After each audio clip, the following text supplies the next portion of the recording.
This is a quick video just to show some more small stream Tenkara that I did a few weeks ago. Here I'm on my knees. I'm casting sort of sideways, side casting if you will, towards the head of this pool. I can't cast overhead because of some branches, so I had to cast more of like a sideways cast. You can see I hook into a fish right where those roots were. He shoots out to the main part of the pool. And I'm going to try to direct him over into this current that you see on my left, and then I can bring him into the net without me having to get up and move. You can see right there my rod hitting some of the branches overhead.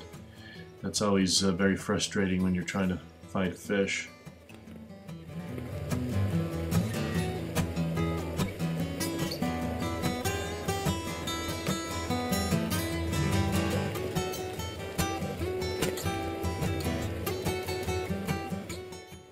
And this fish turns out to be a brown. Compared to the opening of the net, it's about 10 inches, so it's a nice fish for this very shallow and small water.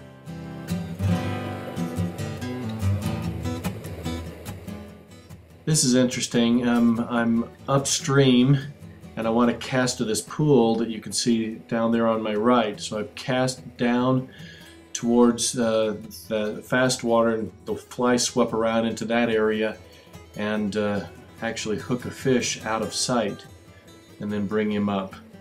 The bank is rather steep here, so I actually had to lift him up and into the net.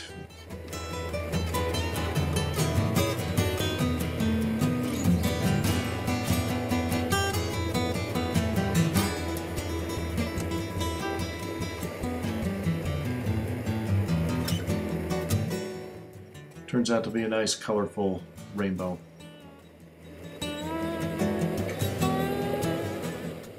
In this segment, I'm going to do a bow and arrow cast. As you can see, there's the bow and arrow cast right there, getting ready to go, and fling it out to the head of the pool. I've got a branch directly over my head, so I can't cast upwards and straight out like we typically would. I slowly lift the rod and guide the fly back to me. Get the line and do another cast here and shoot it to the head of the pool, lift the rod tip, and the fish is going to take it right there at the head of the pool.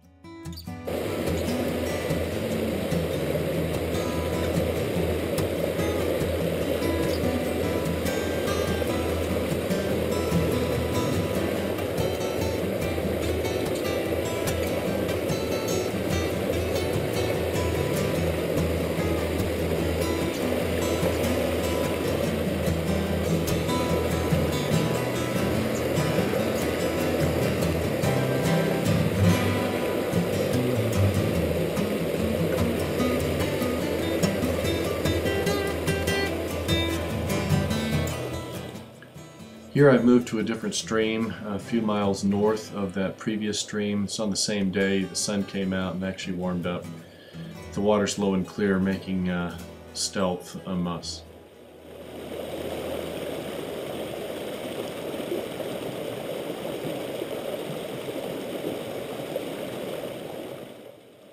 Here's another fish taken just upstream from those rocks that you see, just the right of midstream.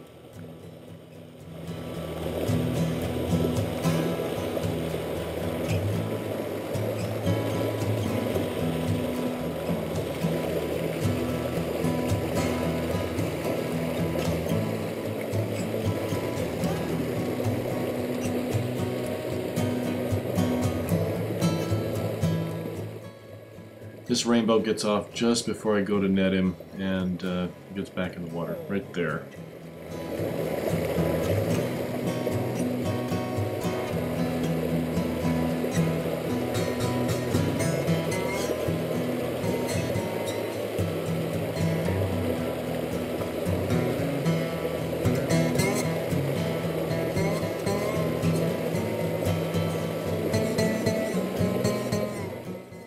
This is just a teeny little guy.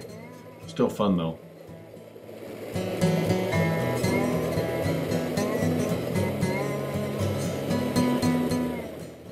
So upstream I came across this wider area that had been widened and damped, probably by some summer campers.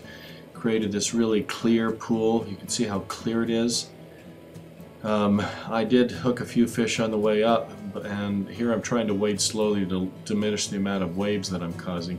But I'm casting to just upstream from that that rock that you see. So right there, because there's got to be a fish surfing the current on the upstream side.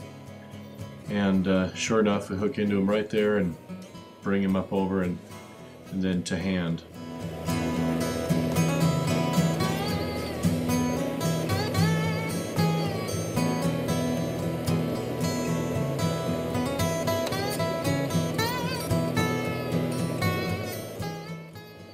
He turns out to be a handsome brown, again about 10 inches, maybe 11 at the most.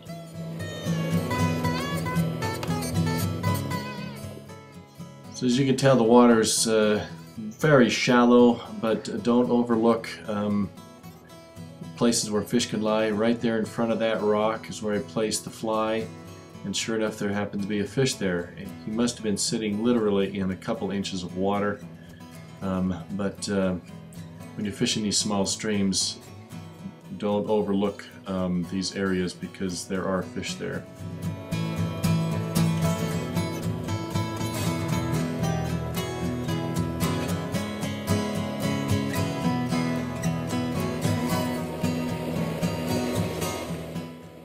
Here's the last one of this video, and I'm casting up alongside of that rock that you see. I can't get any closer because of the branches of that large tree, but I'm going to try to place the fly just upstream from there and then pick up a fish right in front of those midstream boulders. Turns out to be a handsome rainbow.